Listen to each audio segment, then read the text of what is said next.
Oh, good day, mate. Hey, my name is Fassil, and welcome back to another episode of Fassil Eats the World. Today, we'll be taking a trip to the land down under, aka Australia. Australia is not only a country, but it's an island and a continent.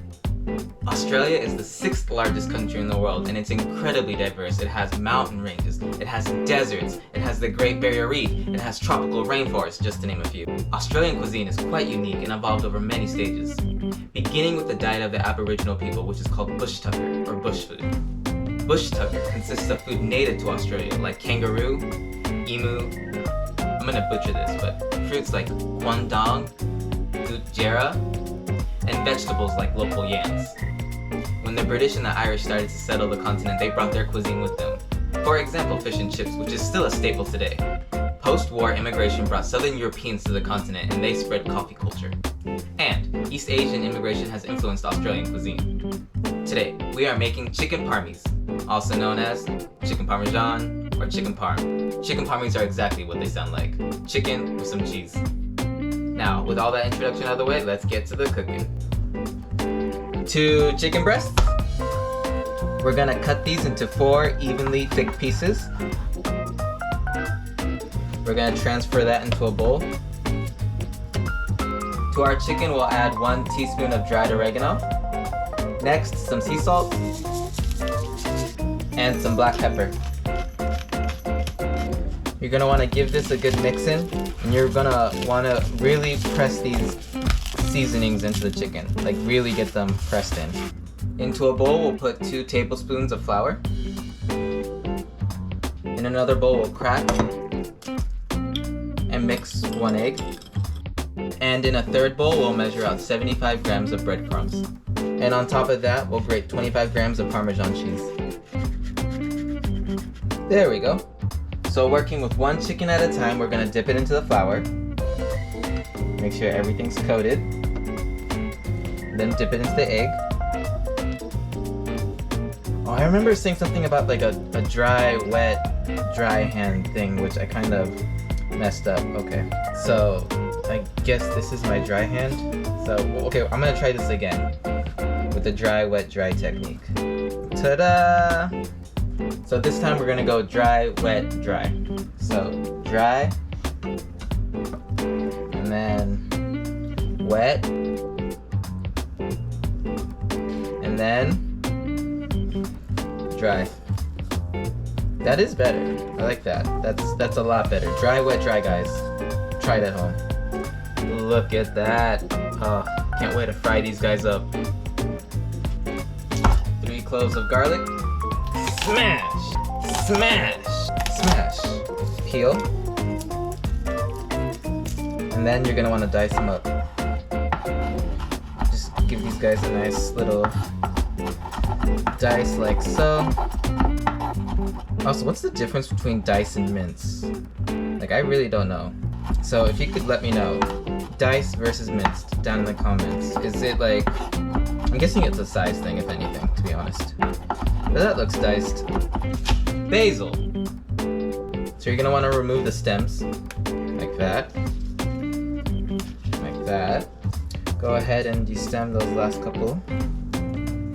Basil! Look at that, it smells really good. In a pan set to medium heat, add 3 tablespoons of grapeseed oil. 1, 2, 3. Is that enough? Like, I don't think that's enough. We'll see. You know, we're just gonna take this as we go, like always. So in a frying pan set to medium heat, we're gonna throw in our chicken. We're gonna cook on both sides for 2 minutes each. After 2 minutes, go ahead and flip.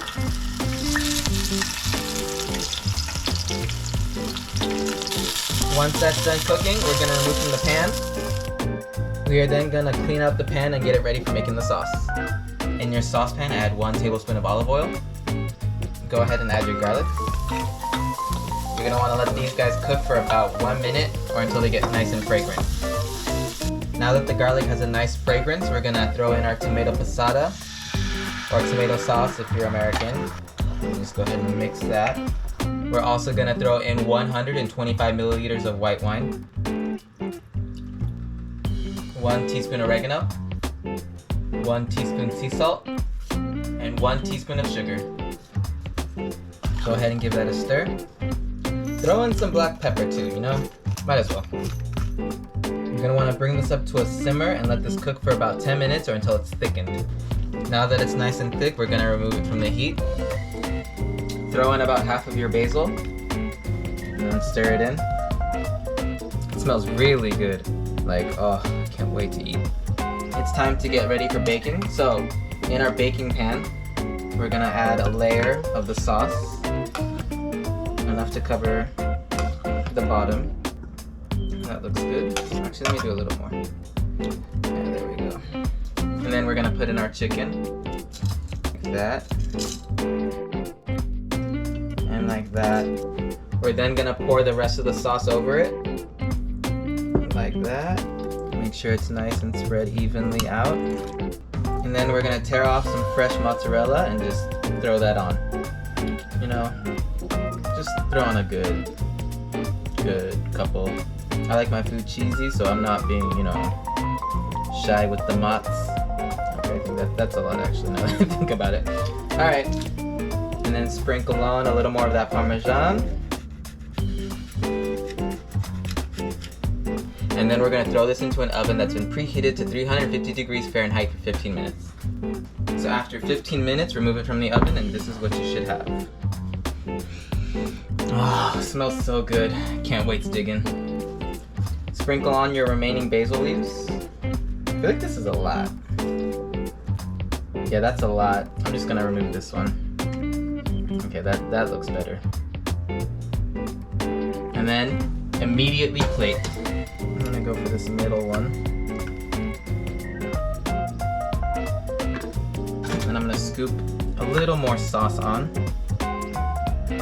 Now it's time to dig in. And now it's finally time to dig in. Now that I think about it, I don't think I've ever actually had a chicken parm or chicken parmy. So this is my first time, so here goes nothing.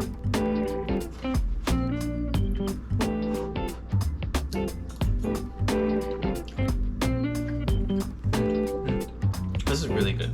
This is really, really, really, really good. The chicken's nice and tender. The crust is amazing, nice and cheesy. The cheese though too. The cheese has nice pull. The tomato sauce is perfect. Complements the chicken and the cheese very well. Love it. The basil gives it a nice aroma.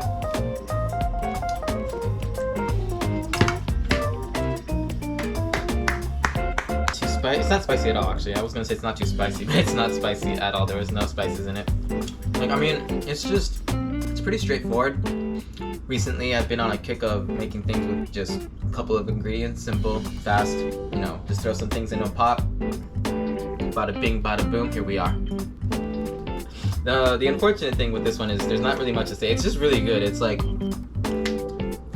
at the same time, since I've never actually had like an American style chicken parm, I don't know what's really different about it. Like, if you know, like if you've had chicken parmesan, let me know. Like, how was this different from what you've had? Like, what's different about the Australian version versus what's different about the American version? And if you guys make this in other parts of the world, like, because like when I think chicken parm, I do think Italian. If you watched the intro earlier, I mentioned the post-war Southern European migration to Australia. So that definitely gives me the Italian vibes. That's probably where this recipe came from and how it got ingrained into Australian culture. Also, when I was researching this dish, this is a classic pub meal. Like, you know, you got like a glass of wine. Actually, let me do that right now. Let me grab myself a glass of wine. So I now got myself a glass of wine. This one's to my friend Sini. He's the one who gave me the idea for this recipe, so cheers, Sini. Thanks, man.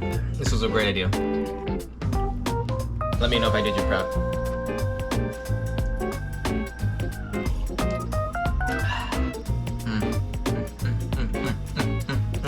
Actually, I want to go to Australia now and try this. Like, looking out over the marina. I got myself a chicken parm. I got myself a nice glass of wine. Maybe some beer. Oh. Great job, Australia. Great job. There's only 2 A countries left, Austria and Azerbaijan. Next week we'll be doing Austria, so stay tuned for that. And as always, please send me your recipes. Everything. Desserts, drinks. I still haven't made a cocktail on this channel. I gotta make a cocktail. I gotta make a dessert. I think I've made breakfast. I would say Andorra was, the chink stop was definitely a breakfast item.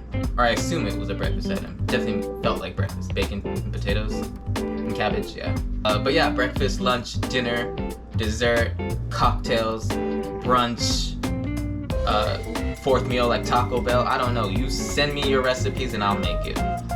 Please like, share, subscribe, comment down below. Until next time,